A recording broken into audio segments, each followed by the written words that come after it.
Welcome to the Impact Maker's Journey from Passion to Profits, the podcast showcasing heart-centered coaches, experts, and energy healers who are on a mission to change lives and create meaningful success doing what they love.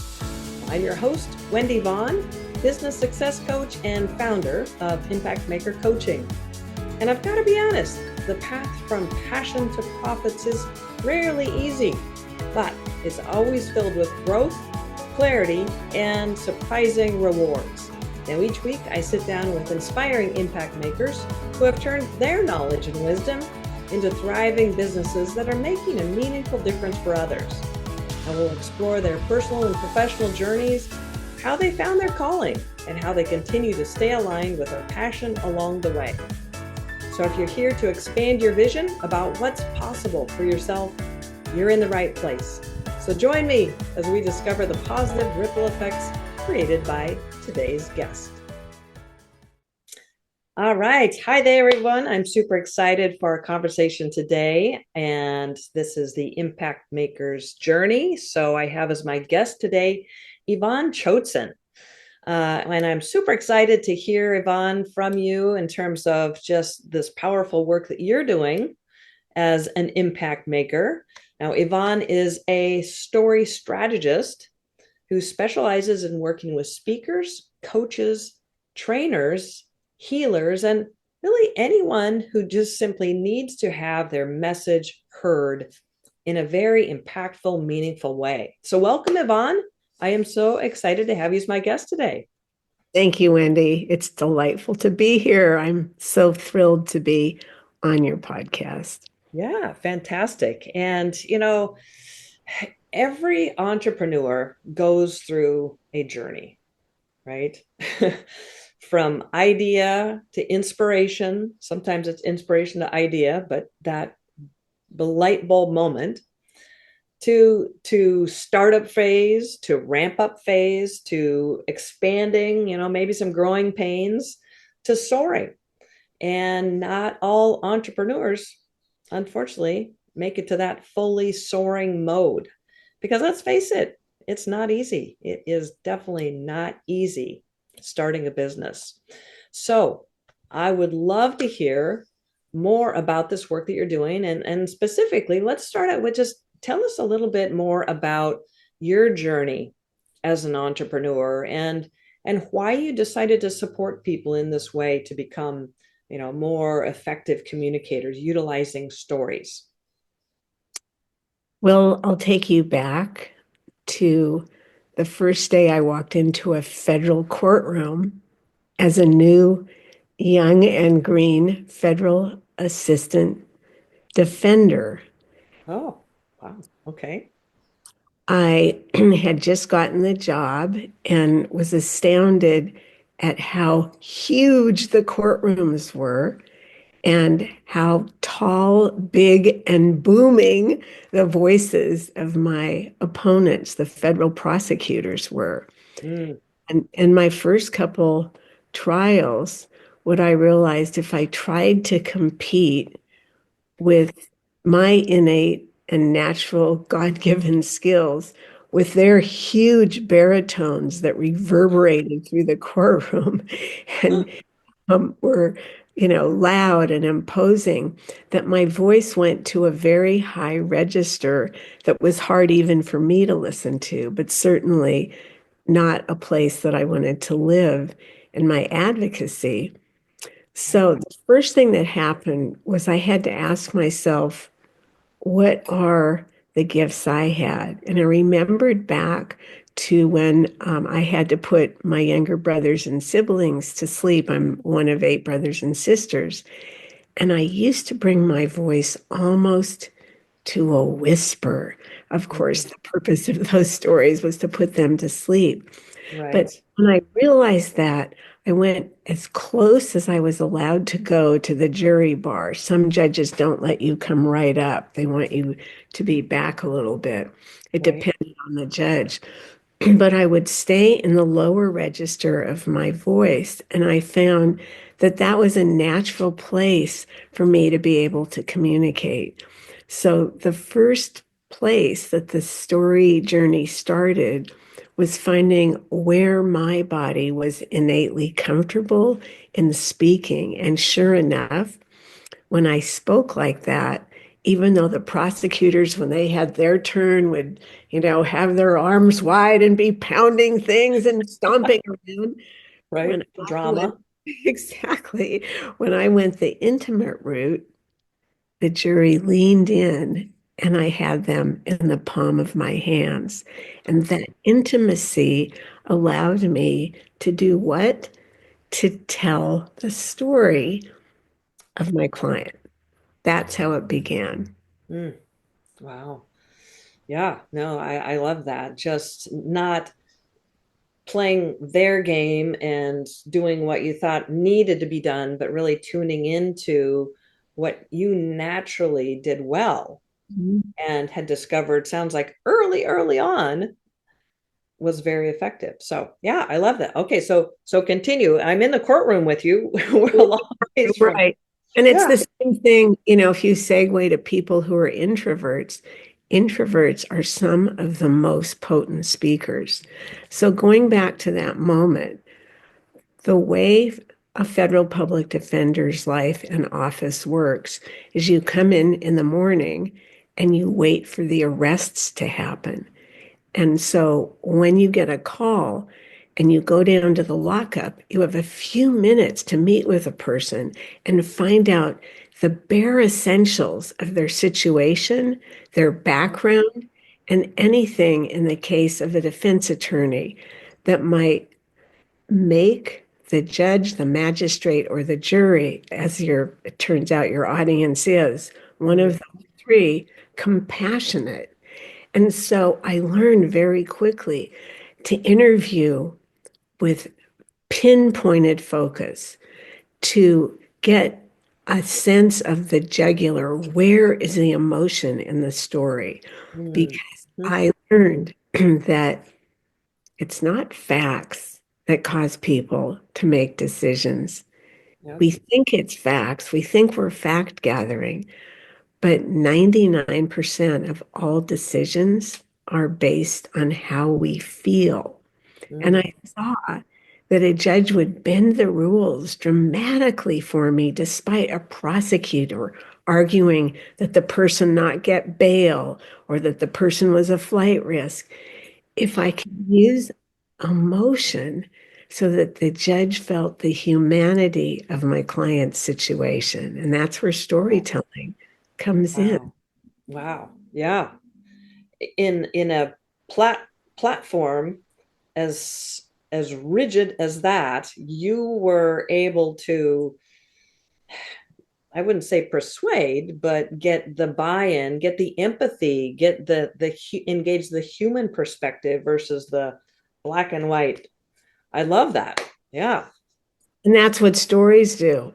If you can describe your defendant like, oh, tell a vignette about what happened when he was at church. He noticed that the pastor's, cross fell down on the wall behind him. The pastor's speaking away, but everyone's focused on the cross just fell off the wall.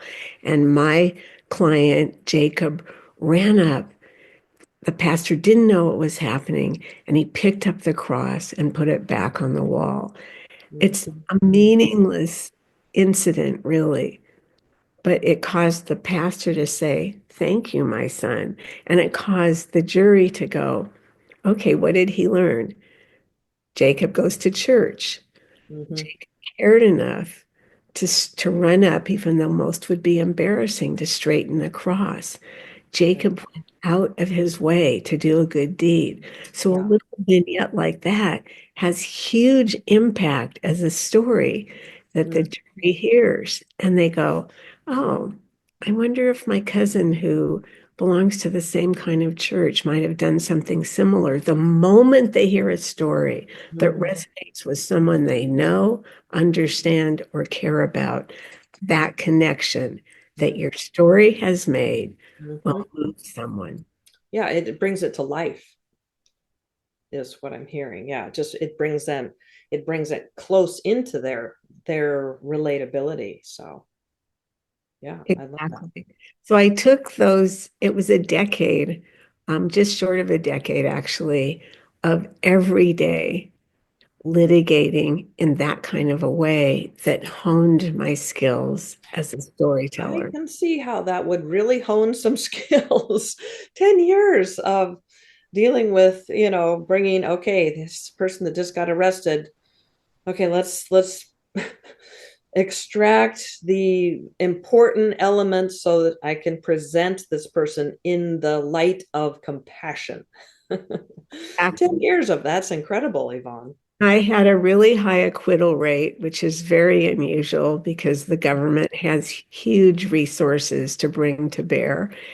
And as a result, rose up higher and higher in the office structure until I was what was called first assistant federal defender. And of course, perks come with that, prestige, authority, and more pay. But the downside of what comes with that is you get the cases that are more and more heartbreaking. Mm, One day I walked in and I was told to rush down. There was a defendant who was about to be arraigned. I only had a few minutes with her. She was a very big woman, big hair and big voice. And her name was Kathy Brown. And Kathy told me, she said, there's going to be hateful people in this courtroom. Please get my trial moved to somewhere else. You see, she was charged in a triangle love affair, mm. child kidnapping, Ooh, and a murder on a Marine base. And sure enough, when we walked in, the courtroom was filled with haters. You could just feel it. The seat, every seat was taken. The judge had allowed a few people to stand. So I made a motion right away for what's called a change of venue. And the case was switched. In federal court, you can appear before any federal judge in your district. We were in the ninth district, which is all the states on the West Coast. So it happened that on a rainy Wednesday morning, there I was in downtown Los Angeles, Kathy again at my side. But once again, as we're waiting for the judge to be called, boom, boom, the courtroom door kept being thrown open and people were just pouring in. oh And no, yeah, not so again. I quickly, as the judge came in, wrote the prosecutor a note. And I said, who are all these people pouring into the courtroom on a rainy morning and Wednesday? I thought this was a place no one was going to know Right. of our case. And we were going to have, impartial potential jurors. And he wrote back and he said, they're all Hollywood producers. They want their life rights of your client. It was as now, it was true crime, was very hot. And so I thought, My gosh. maybe this is an opportunity that I've been longing for in my heart. Because you see, after almost a decade, I was longing to impact an audience. Here we are, the theme of impact makers, longing to impact an audience greater than a jury of 12. And so I jumped up. I said, Your Honor, recess. I forgot what reason I even gave. We were just starting, and the recess was granted, and the U.S. Marshals came down, two of them, and they handcuffed my client, Kathy, and took her down to the lockup on the back elevator. And I ran down the public way. And as I ran down, there were producers just pawing at me. Miss Chotzen, here's my card. It was like a madhouse. And I got down to the lock and the marshals let me in and I sat down across from her. And I said, Kathy, there's Hollywood producers circling like vultures. They want your life rights. What do you want to do? And the marshals had only given her two things. There was a little white napkin on which was a bright red apple. She'd already taken a bite out of it. And she took that napkin and she grabbed the only thing I had the foresight to bring with me into the lockup, which was a pen. She took my pen and she started scribbling on that napkin. And I looked over at what she was writing and I got chills because what she was writing there was Yvonne Chotzen is my producer. Mm. So, Wow. Talk about a paradigm shift. so I said, "What do you mean?" And she said, and then now I have to give you the background of what landed her there. Because you see, she was a young Marine wife, far from home, lonely. Her husband, Chris Brown, had been sent to sea, and he had been gone almost 11 months. And she, in a moment of indiscretion, had gotten into a love affair with one of his friends. Mm, And they were in bed together. They had a little daughter named Christy, who was just 2.5, who was fortunately at day. I think she was 3 that day. I think she was at daycare. Her husband was rushed home. They didn't know if it was appendicitis. He needed to be hospitalized. And so, without even time to give her notification, he walked into their barracks apartment and caught her in bed with her lover. A mm, fight ensued. It was terrible. mm, The boyfriend grabbed a butcher knife from the counter, and her husband, Chris, was killed. mm. Oh And gosh.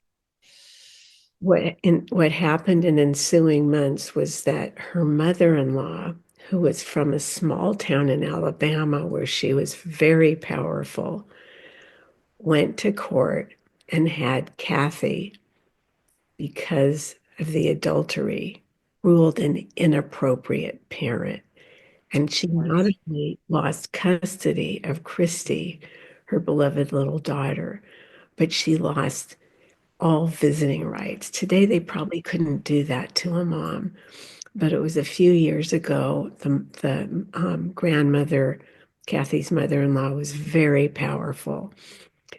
And Kathy tried several times. She went back to the town. Once the grandmother was named Mary Brown. Once Mary had her actually jailed for just coming to the door to try to see her little girl.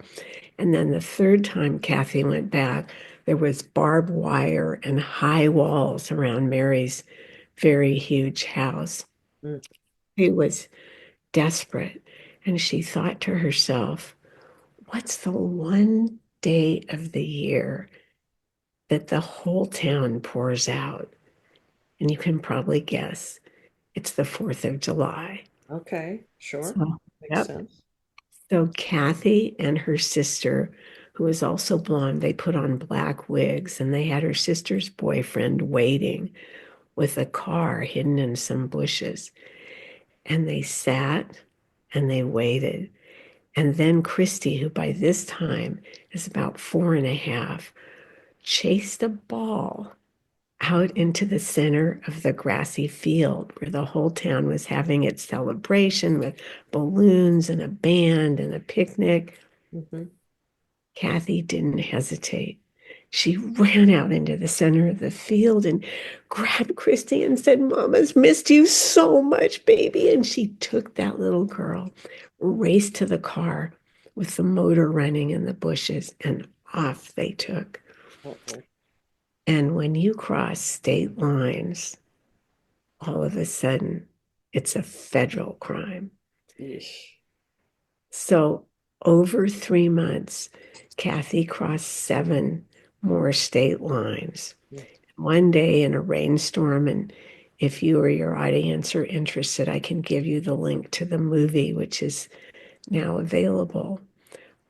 She was desperate and she went into a shelter. And there in the shelter, she was given solace. They were dried off, and their wet suitcase was all everything was dried out. They were given a small room and warm soup. And but what Kathy didn't realize was, as I'm talking to you, the manager on duty that night. Right behind Kathy, posted on the wall, was a wanted poster that Mm, Mary Brown had distributed across the entire South, thousands of them. oh, And goodness. there, so by morning, Kathy was arrested by the FBI. Mm, And that's how she ended up in my Honolulu office that day. So here we are in this little lockup room. And she says, I know I'm going away for a long time. If you can get all the money you can, that someday can go to my little girl when she turns 18, so she knows mama loved her. mm, I said, Kathy, I'll do my best. And I picked one of those producers. And 2 days later, I was at NBC Network with 14 or 15 executives and assistants. They were all dressed in Gucci black with $500 tennis shoes. And I was completely intimidated. And I'd never pitched before. My job was to pitch the story. And mhm. I thought, I've never pitched before, but I've been on my feet in the trenches fighting for people's freedom Yeah. for almost a decade. How different can it be? And nobody goes to prison if I mess up. If I mess up, they just say no, right? But they didn't say no. They said yes. And not only was it a movie, but it became a 4-hour movie called a miniseries. It starred Wow. Martin Sheen and Patty Duke. Holy cow. It was Oh NBC's my goodness. biggest miniseries hit in 8 years. That's incredible, Yvonne. The Uh, power of storytelling. Yeah. my phone never So, stopped ringing off the hook. And now I'm on my 14th movie. And Wendy, millions of people have seen my movies, and it's all stories. wow, that's Movies. powerful. That is powerful. Yeah, from being a child to experiencing that all the way through to saving lives and then to creating, blockbuster hits. Just that that nugget of well-crafted storytelling. Yeah, now I totally understand why you're a story strategist. So I sincerely believe that each of us have a signature story within us that not only has some keys to our destiny and the work we're meant to do, but also in some ways has been given to us to magnetize and heal our tribe. And Hmm. so when there was a writer's strike in Hollywood about a year and a half ago, and all production stopped, movies in production, pitches, networks weren't even, everybody was sent Right. away. Yep. Yep. I remember Oh, that.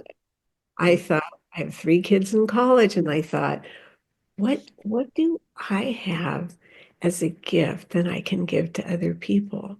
So you asked what begins an entrepreneurial journey, and it's that spark of knowing what it is you have, even if it's a product, it's your way of bringing it to the world that's unique. And that's what began my journey as a coach and story strategist, helping people find their stories to soar on their stage and Right. magnetize crowds. So Yeah, that because it is not really it's not a common skill to no, tell a story in a way that evokes that emotion and has continuity and drives to a point. I mean, it's one thing to just relay something that happened, but it's a completely different thing to construct a story that is, uh, designed to result in a specific outcome. So, and that just kind of gave myself an idea here. I'm curious to get your perspective on this, but what's a common misunderstanding or incorrect belief that people have that prevent them from using stories as a powerful tool? I mean, because you've obviously demonstrated that it is very effective, but like I said, most people don't utilize stories that well. It's a great question, Wendy. And the commonality that I see in working with my clients, in working with groups, I'm often brought in for corporate team building in corporate settings, is that people don't think they have a story. And Mm, that couldn't be more incorrect. Everyone has a story. And it's those moments of shame, the things that are our shadows, the things that we have shame around that are really story gold, mm, because those traumas or trials or struggles, and they can be high things too. Sometimes people are not um, feeling like it's okay to describe a huge win. Those moments, those peaks of emotion, whether they're low or high, are what I've come to see as story gold. Those mhm, are the gold nuggets mm, that will tell the most compelling stories. And why is that? There's there's something about a story that requires conflict that is overcome. mm, mm. So those places in your life, I have a very brief story of my trajectory out of law school was not to go straight to the world of public defending. I found myself as CEO of an international communications company. Mm. And I was Wow. riding high. I had a big salary. I was closing deals. I was like, and one day I walked in and the security guard at the entrance, and I won't say what the entrance was, Okay. he met me in his uniform with a banker's box. And I looked in the box and it was everything from my desk. Uh-oh. And I realized in that instant that I was being fired. Oh That's no. what I found out. It was cruel, but that's how they did it. He asked for my key Yeah, card. that's cold. That's really cold. He asked for my key card, and I remember going down to the garage for the last time where my new 450 SL Mercedes convertible was that I was so proud of. Hmm. I knew that was leaving. Those payments were not going to be possible starting over. But that low point, I sat in that car and I sobbed. And little did I know that it caused a complete turn of my life. I realized I want to give back. I want to speak before people. I don't want to just be closing sales for someone to get wealthier. I went to law school at the ripe old age of 42, Wow. and it was exhilarating. It changed my life because of that turn. And Uh-huh. that's what the dark places can do. They can lead you home. Yeah, and they also serve as that demonstration of how you are able to bounce and your resilience and your dedication, or it exposes your values, right? Those kinds of pivotal moments. So yeah, I can really see how that's a powerful component. And the fact that people don't think they have that remarkable of a story, it's like, well, I had an average childhood. I went to college, I got my degree, I got a job, they're seeing at this level, but you have this ability, it's almost like an intuition, I would say, to really, as you demonstrated with people that just got arrested, to burrow in and find those golden nuggets, extract, the things that are pivotal, the things that are going to, one of my favorite words is create that leverage, right? Create the leverage, move things in the fastest way, in a meaningful way and impactful. So yeah, I love that. Well, Yvonne, This has just been phenomenal. Hearing you in action, hearing about your journey, hearing about your expertise and how you have really narrowed it into now transferring this gift to others in a way that they are now able to take this skill and utilize it to improve their career, obviously become better parents, career, parents, business, just about every walk of life. So I love that. Now, do you have a way that our listeners can, kind of lean in and take that first step with you? Absolutely. I'll share, and you can put it in your program notes. I have a absolutely gratis PDF with some of the 3 key steps that Oh, you need to look for storytelling. And for the first 9 of you who sign up, I can only take 9 because I am still an active Hollywood producer today. There's a Blockbuster Discover Your Signature Story call that's about 30 minutes where together we start that storytelling journey in your life. And I always tell people, if you find your story, if you can tell it like Hollywood, then it makes you the star. mm-hmm, You the mm-hmm.